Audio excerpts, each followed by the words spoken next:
race one of the Century Batteries Australian GT Production Car Championship here at Wakefield Park. Can Daryl Kuhn make it 2 from 2? He lines up on the front row alongside John McElroy and Robert Chadwick and Alan Holgerson, flying the flag for the Japanese manufacturers Craig Denner on row 2. Absolutely. Pole man in the four-cylinder class was Luke Yulden. Rick Bates also in there in the Daihatsu. Megan Kirkham, the Mazda MX-5. Ben Driscoll in the Holden Vectra that Sammy Newman drove last year. Now this is Scotty Loadsman. Had problems with the Commodore in the earlier race today. Had differential failure, but he's repaired the car and back out onto the track for this 13-lapper. A shame too, because he was leading the race at the time, and his demise was good news for this man, Daryl Kuhn, who ended up taking victory in the 6-cylinder Ford Falcon. Guy who's enjoyed success at Bathurst in the 3-hour with John Bowe.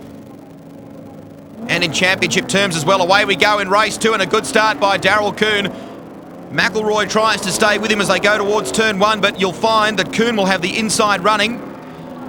In behind them, Chadwick has got the upper hand over Holgerson in the Toyota Camry. They all get through turn 1 for the first time pretty cleanly. Yeah, very impressive run from Alan Holgerson in the earlier race today. Had a little bit of a spin, but came back and set fastest lap, so we'll keep our eye on the third man on the road, the red Toyota Camry. Oh, well, in fact, that's Robert Chadwick. So big lose there for Chadwick, and everyone taking evasive action, so he gets back on the circuit.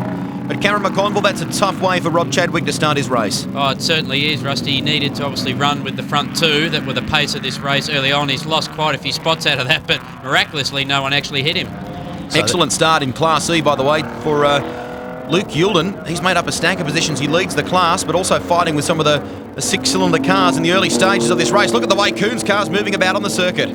Moving around there, big slide coming out, and the car's actually quite stiffly sprung for a production car, I've got to say, just looking at the attitude of the car there. So, but more than likely just cold tyres, and the real art here is to try and get a break early on cold tyres, and Daryl's just probably trying to pick up the pace and get a bit of a gap. To the John McElroy in the Southern Rural Ford Dealers XR8. He's trying to push him as hard as he possibly can. Got within 1 or 2 car lengths on the final lap of the earlier race here at Goulburn. Just hasn't been able to match the outright speed of the XR6. Let's just listen here.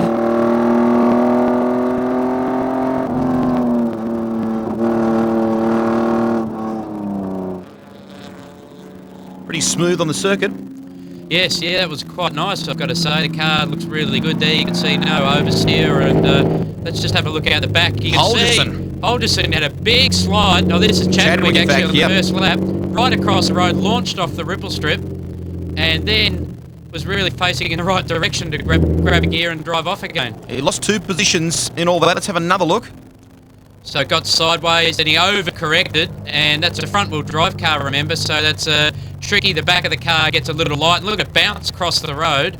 I think there may have been a slight touch there, but straightened himself up and carried on. Good effort by Holgerson and Carr to avoid all that. Chadwick finished 3rd in the earlier race today, so he's still chasing Carr down again. Holgerson sitting just behind Chadwick on the road in the Camry that he bought from David Ratcliffe last year. Ratcliffe even threw in the cardigan and the pipe tobacco. the moment Alan Holgerson took the cardigan off, he's gone actually 2.5 seconds quicker than what Ratcliffe ever did in the cars. So he's doing a tremendous job. Chadwick has picked up a position there. Keep in mind, after that lose, he was in behind Holgerson. So Rob Chadwick, the South Australian, back on the fight-back trail, and a guy that's had a lot to do with the Mitsubishi factory, I guess, too, Craig. Very much so. He works for Mitsubishi in product development, is a product development manager with Mitsubishi, and is very much involved in testing ADR compliance of Mitsubishi cars. And it's great to see that he's brought the Mitsubishi link back into production car racing too here in Australia. Solid start by Holgerson to this championship. Impressive effort in race 1. He got down to a 1:10.73. Fastest man on the circuit at the moment is in fact McElroy, a 1:11.44.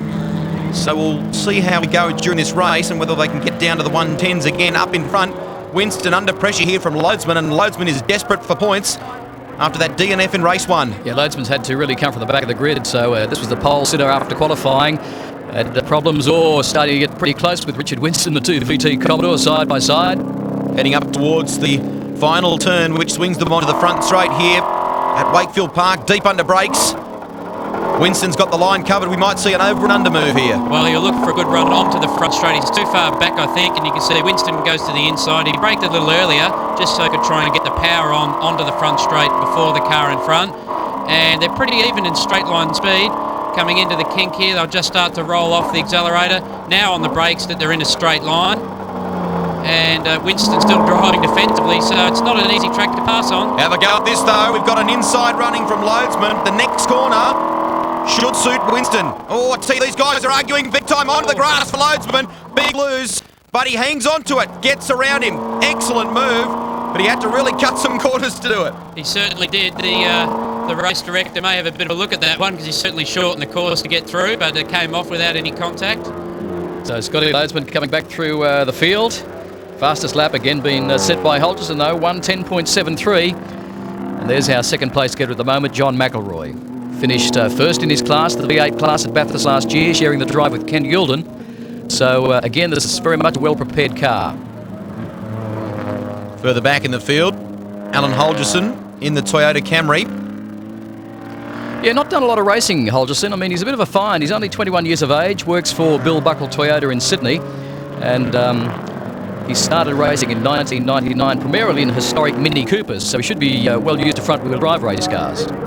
Over the start-finish line once again for Holgerson. Up in front, McElroy's been able to close a little bit on Daryl Kuhn. I'm surprised at the way Kuhn has been able to grab both races so far by the scruff of the neck. It's only a six-cylinder. You would have thought the V8 might have had the edge, but I guess around a tight place like Wakefield, maybe the six-cylinder's better suited. And I think Daryl Kuhn's car is very well sorted. He's had a lot of time with that car, and you can just tell by the body language he's doing it very comfortably, and it's set up very nicely for this track. And yeah, look, the six-cylinder is a very torquey engine, as I said, and perhaps, you know, with a lot of third gear, fourth gear corners, it's just ideally positioned for this track. Another good battle here between Brian Carr and Loadsman again, coming through from the back of the grid. Carr in all sorts of problems by the look of it. The 36-year-old security MD, fifth in his class at Bathurst last year. Hasn't had the greatest pace in GTP in this class, but they're continually working away at it. Let's have a look here and see if Loadsman can go deep enough under brakes into the top turn. Carr off to the left-hand side in the Falcon. He covers the line, as he's rightly entitled to do. Yes, he was a little bit too far back, but now Loadsman's going to have the inside. We'll see them drag up the front straight here. This will be a good Ford versus Holden horsepower run, but certainly Loadsman's in the right position, and he looks like he's got through quite comfortably. Yeah, both these cars running the 5-litre V8, 5-speed gearbox in both the Falcon and the Commodore. For the people watching at home, Craig, we should make the point that the Century Batteries Championship has been, I guess, divided up a bit more this year. We've got two class battles going on within this particular category, but some excellent changes to the complexion or construction of the championship. Yeah, basically classes A and B will run in their own set of races. We've basically called those the GT performance classes, and what you're seeing here today is the V8 class, the 6-cylinder class and the 4-cylinder class in what we call the GT production races. They basically all run in one championship, which is the Century Batteries Australian GT Production Car Championship. Pretty tight battle going on here in Class C. Nigel Williams in the MyCar Proton Zatria GTI, holding out Luke Youlden, who took victory in race 1 in the Castrol Holden Astra, and McKinnon much closer to Youlden this time around. Yeah, Williams has also had to come from behind too. Youlden won the early race today, back on board with Scotty Loadsman in the C&L Tiles Commodore. Up ahead of him, that looks like Robert Chadwick in Mitsubishi Magna. Over the start-finish line once again. This has been an impressive effort when you consider that Loadsman had to fight from the rear of the grid, but he certainly seems pumped up about it, doesn't he? He does. He's been on a charge, really, and it's driven very cleanly too, Russ. He's been quite aggressive, but he has got past a lot of cars, and credit to him, but they're on the final lap, and you've got to think that the money's on Daryl Kuhn. Yeah, good performance from Kuhn, 111.11 this time around. McElroy, 111.44.